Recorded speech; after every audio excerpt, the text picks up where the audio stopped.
इस सेशन में हम बात करने वाले हैं कंप्यूटर के विकास के बारे में, कंप्यूटर के एवोल्यूशन के बारे में। सबसे पहले बात करते हैं कंप्यूटर का विकास किस प्रकार से हुआ। हम यहाँ पे बेसिकली कंप्यूटर जब विकसित हो रहा था तो कौन कौन सी डिवाइसेस उससे पहले विकसित हुई और कंप्यूटर तक हम कैसे पहुँचे उसकी जानकारी लेने वाले हैं। मैं आपको बता दूं, इसमें काफ़ी सारे क्वेश्चन पूछे जाते हैं एग्ज़ाम में और आपको यहाँ पे कुछ चीज़ों का ध्यान रखना है कि कौन सी सदी में आविष्कार हुआ, कौन सी मैकेनिकल डिवाइस है, कौन सी इलेक्ट्रॉनिक डिवाइस है, किस कार्य में आती थी, ये सब चीज़ों का आपको ध्यान रखना है। हालांकि जो हम सैम्पल क्वेश्चन आंसर की फ़ाइल देते हैं उसमें इस तरह के काफ़ी सारे क्वेश्चन पहले से ही शामिल है, तो आप उनको नीचे दी गई वेबसाइट से स्प्लैश जो होती है हमारी स्क्रीन पे वहाँ से डाउनलोड भी कर सकते हैं। तो आइए शुरू करते हैं।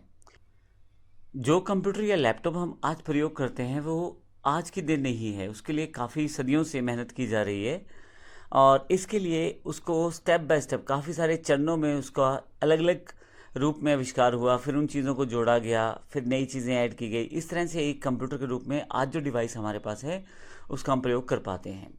तो कंप्यूटर के विकास में सबसे इम्पोर्टेंट और पहला नाम एबेकस का है।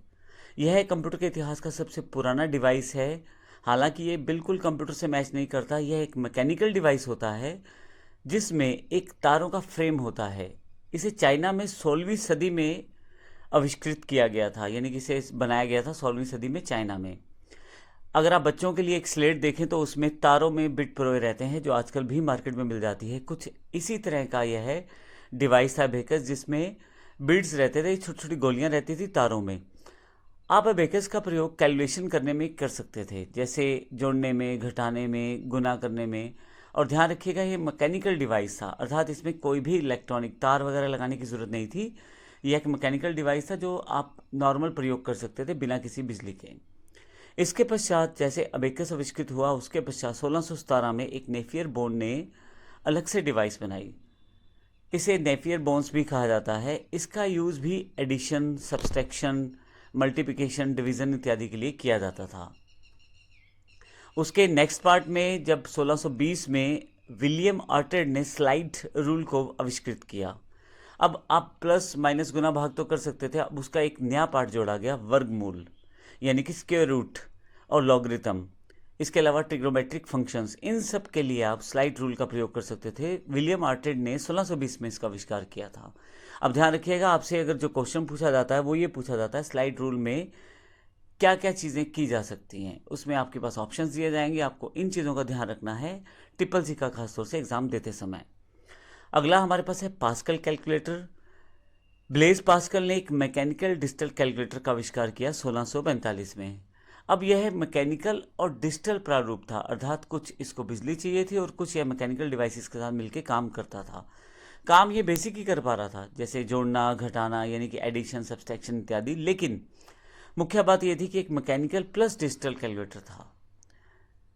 इसके पश्चात एक मैकेनिकल कैलकुलेटर लाइबनिज ने आविष्कृत किया 1671 में, जिसका यूज़ फिर से एडिशन, सब्सट्रैक्शन, मल्टीप्लिकेशन, डिवीज़न के लिए किया था। लेकिन कहीं ना कहीं थोड़ा सा फास्ट था ये और काम करने की गति इसमें बढ़ गई थी और काउंटिंग इत्यादि आप बड़ी फास्ट कर सकते थे इसमें।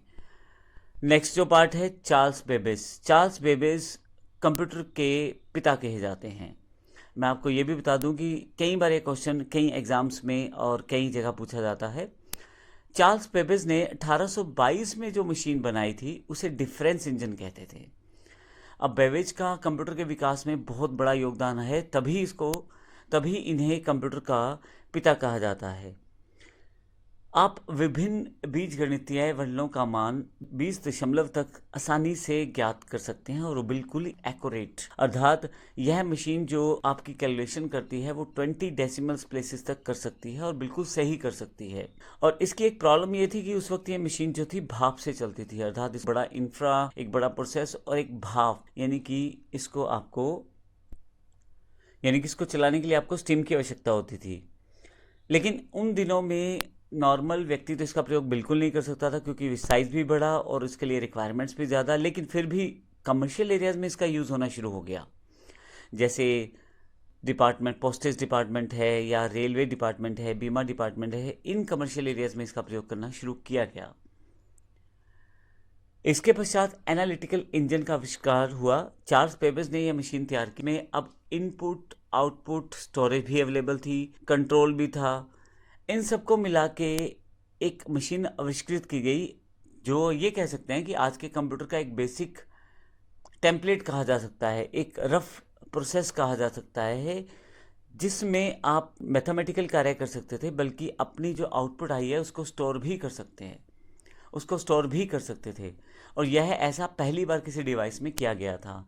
इसलिए मैंने पहले बोला था कि चार्ल्स बेबेज को कंप्यूटर का पिता कहा जाता है, क्योंकि यह मशीन जो थी अब थोड़ा सा आगे आ चुकी थी, जिसमें आपके पास इनपुट अवेलेबल थी, प्रोसेस आउटपुट अवेलेबल थी, स्टोरेज अवेलेबल थी, कंट्रोल अवेलेबल था। इन सब चीज़ों को बांट के एक इकट्ठा प्रोसेस तैयार किया गया, जिसमें अब मैथमेटिकल कार्य के अलावा भी आप स्टोरेज के रूप में अपनी आउटपुट को स्टोर कर सकते थे। नेक्स्ट जो था टेबुलेटिंग मशीन थी।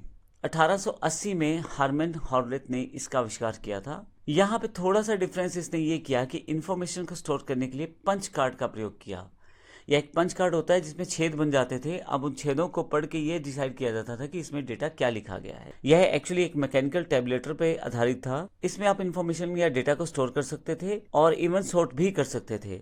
1896 में टैबलेटिंग मशीन जो कंपनी बनाई गई थी, उसमें 1924 में इंटरनेशनल बिजनेस मशीन बन गई। अर्थात जो IBM आज आप सुनते हैं, उसको 1924 में इंटरनेशनल बिजनेस मशीन्स के रूप में बनाया गया था। अगर हम आगे की बात करें तो नेक्स्ट फेज में हमारे पास बेसिक कंप्यूटर का एक ब्लॉक तैयार हो गया था कि हमें क्या क्या चाहिए होती है।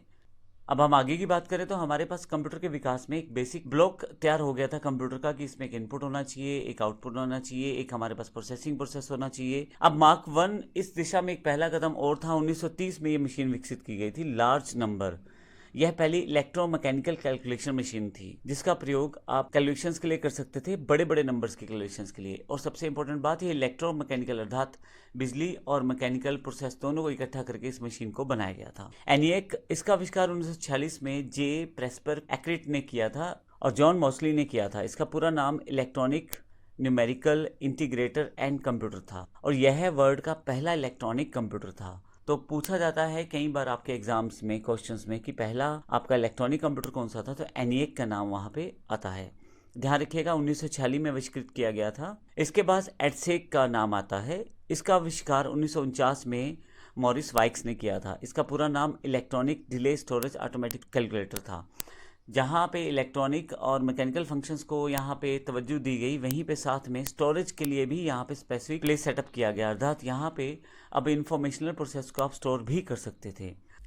तो इसका अर्थ ये हुआ, जो कंप्यूटर हम आज की डेट में प्रयोग करते हैं वो काफ़ी सालों, काफ़ी सदियों, काफ़ी दशकों की मेहनत का आउटपुट है, जिसमें काफ़ी सारे इसमें फेसेस थे जिसको हमने इस पूरे कंप्यूटर के इवोल्यूशन या विकास में देखा है। तो अगले सेशन में हम बात करने वाले हैं कंप्यूटर की जनरेशन्स की। एग्जैक्टली कंप्यूटर का जो जनरेशन है वो कौन कौन सी आई, किस तरह से चली, इसके भी काफ़ी सारे क्वेश्चन एग्जाम से पूछे जाते हैं। नेक्स्ट स्टेप में हम इसको देखते हैं। धन्यवाद।